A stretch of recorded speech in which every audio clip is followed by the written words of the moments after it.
कुळ त्यांचं असलं तरी माझ्या रक्तामसावर वाढलाय तो. पोटच्या पोराला घराबाहेर काढणारं माझं कुळ नाही. ज्या घरात अपमानानं माझ्या सर्वस्वाची राख झाली त्या घरात माझ्या दीपकला नाही पाठवणार मी. अग्नी झाला म्हणून तो राख नाही जाळू शकत. जा शिवा काका, सांगा त्यांना. अशी म्हणजे दीपकला ती आमच्या स्वाधीन करायला तयार नाही. मी असा सहजासहजी हार खाणार नाही. उगीच माझ्या सहनशीलतेचा अंत पाहू नकोस म्हणावा. जा जाऊन सांग तिला, म्हणाव दीपकच्या नसानसातून या घराण्याचं रक्त सळसळत आणि इनामदारांचं रक्त असं गटारातून वाहण्याकरता जन्म घेत नाही. माझ्या नवऱ्याचं रस्त्यावर सांडलेलं रक्तही रक्तच होतं, पाणी नव्हतं. आत्ता कुलदीपक दिसला म्हणून कुळाची मतलबी आठवण झाली काय? हे आतड्याचं प्रेम नाहीये. इस्टेट सांभाळणारा कुणीतरी जवळचा राखणदार हवाय त्यांना. त्यांना सांगा, म्हणावं पाण्यापेक्षा तूप खूप चांगलं असतं, पण म्हणून मासे त्यात रमत नाही.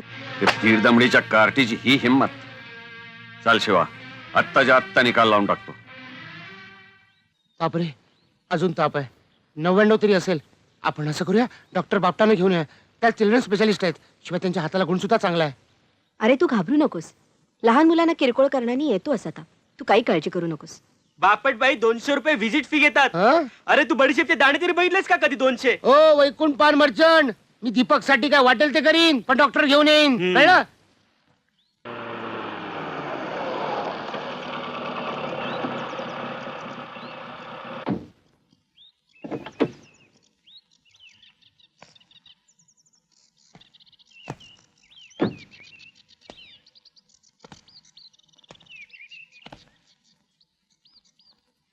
हो, उगी उगी माझे बाबा, उगी उगी. काय झालं हो बाळाला?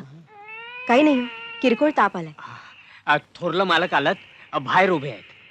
बाहेर? हो. आत का नाही आले? आत याला कमीपणा वाटतो.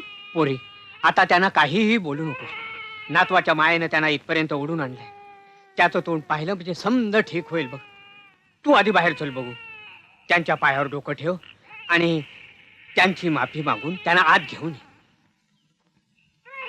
राजा, याला पाळण्यात ठेव. ओ, ओ, ना बाबा, ना, ना, ना, ओ, चल, पाळण्यात झोपूया आपण. चल. ओ.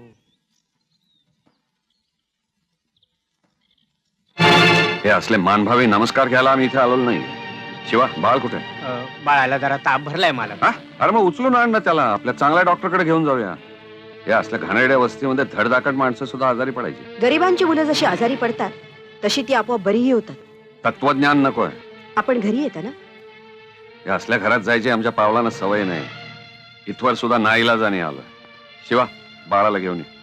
नाही नाही, तुम्हाला त्याला तसं नेता येणार.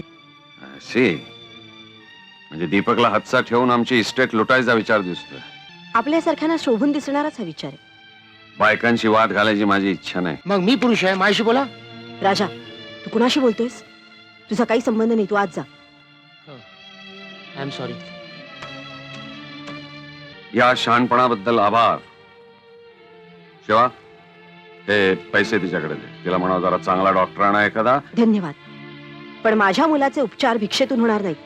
हे पहा, तुला भिक्षा घालण्याची मला हौस नाही, परंतु माझ्या नातवाचं हित पाहण्याचा हक्क मात्र मला आहे. हक्क? गरीब सुनेच्या झोळीत 4 दाणे टाकून जन्मभराची पुण्याई तुम्ही विकत घेणार आहात मामनजी?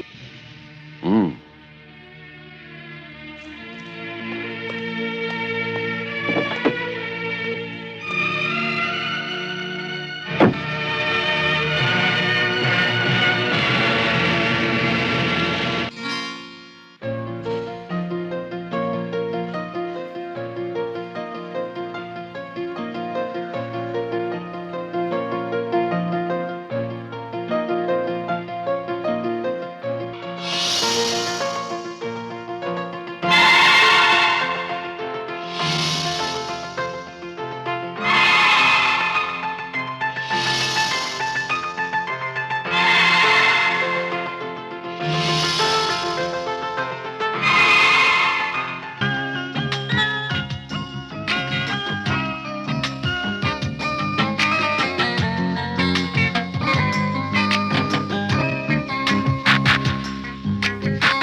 संपदा शत्रुबुद्धि विनाशाय दीपज्योति नमस्तुते.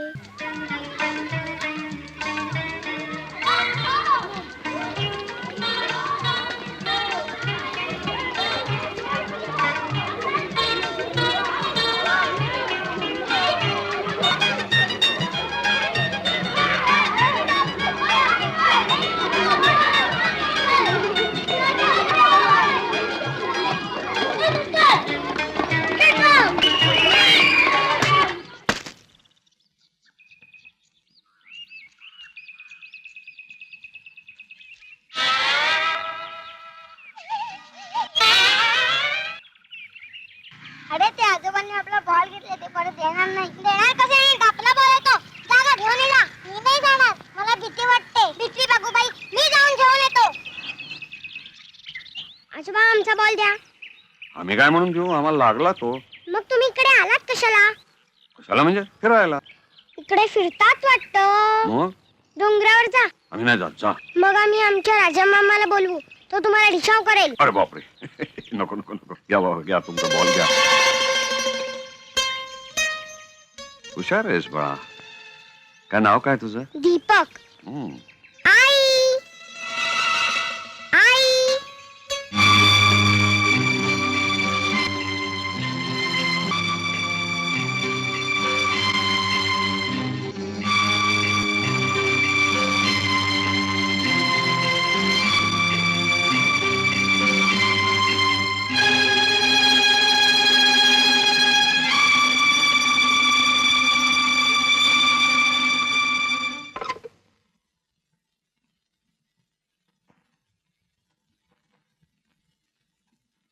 हॅलो, जनार्दन बोलतोय. हॅलो जनार्दन, मी रावसाहेब. मला माझा नातू हवाय, दीपक. कुठल्याही मार्गाने. येस सर, दिला. प्रॉमिस.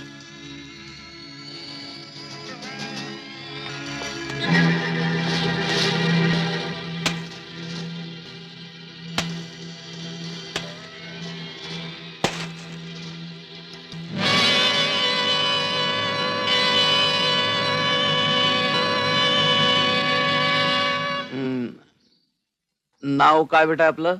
दीपक. कुलदीपक.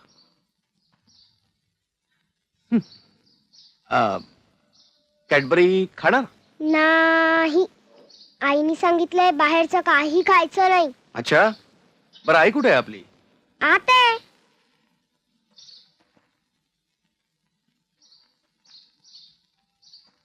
कोण आपण? काय काम आहे? नमस्कार मिसेस इनामदार. मी रावसाहेबांचा एक सेवक, जनार्दन आंग्रे. काय काम आहे?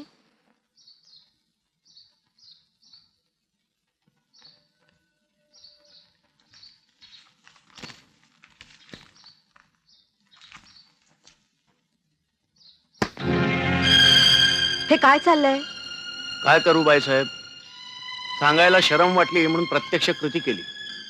आपल्या सासऱ्यांना दीपक हवा. असं म्हणजे तुम्ही दीपकला विकत घ्यायला आलात? नाही, मी नाही, रावसाहेब म्हणाले की सरळ किंवा विकत दिला नाही तर जबरदस्तीनं उचलून आणा. मी फक्त मूर्खासारखं तो निरोप घेऊन इकडे आलो. मग त्यांना माझाही एक निरोप सांगा. म्हणावा असाच एखादा गुंड तुमच्याकडे पैसे घेऊन आला तर तुम्ही तुमच्या कमलला विकाल? बाई, मी गुंड नाही, पण तुम्ही छान बोललात. मी त्यांना, रावसाहेबांना खूप समजावून सांगितलं, पण काय करणार, शेवटी आम्ही नोकर माणसं. स्वतःच्या मुलाला सांभाळता आलं नाही म्हणून आता नातवाला विकत घ्यायला आले. त्यांना म्हणावं ते पैसे तसेच जपून ठेवा, त्यांच्या स्मारकासाठी उपयोगी पडतील. करेक्ट. वा, छान. पण मी काय म्हणतो, त्यांचं सोडा, निदान माझ्यासाठी तरी हे पैसे तुम्ही ठेवून घ्या. म्हणजे समजा की माझ्यातर्फे मी कुठेही ऍडजस्ट करीन ते. मिस्टर आंग्रे, उचला ते. आमच्या घरातले उंदरी सुद्धा कुरतडणार नाहीत ही चिटोरी. माझा ऐक किरण, देवानं एवढं सुंदर रूप दिलंय, कशाला असे झिजत दिवस काढते? Shut up mister Angre. तुम्ही कुणाशी बोलता याचं भान ठेवा. एखाद्या विधवेशी बोलताना नजर चेहऱ्यावर नाही, जमिनीवर पाहिजे. आणि हेही लक्षात ठेवा की मी तुमच्या मालकांची सून आहे. यापुढे माझ्याशी बोलताना नोकराच्या पायरीनीच बोला. अरे अरे अरे अरे, काय गैरसमज हा. किरण, तू मला माझ्या मुलीसारखी. हो, मग पोटच्या मुलीलाही हाच रस्ता दाखवला असता. आता मुकाट्यानं निघा इथून. उचला त्या पापाच्या राशी आणि चालते वा इथून. आता तुम्ही बोललात त्यातला एक शब्द जरी इथल्या कोणी ऐकला तर तुमचे सगळे अंत्यसंस्कार या इथे गरीब वस्तीतच पार पाडले जातील, हे नीट लक्षात ठेवा. ठीक आहे, मर्जी तुझी.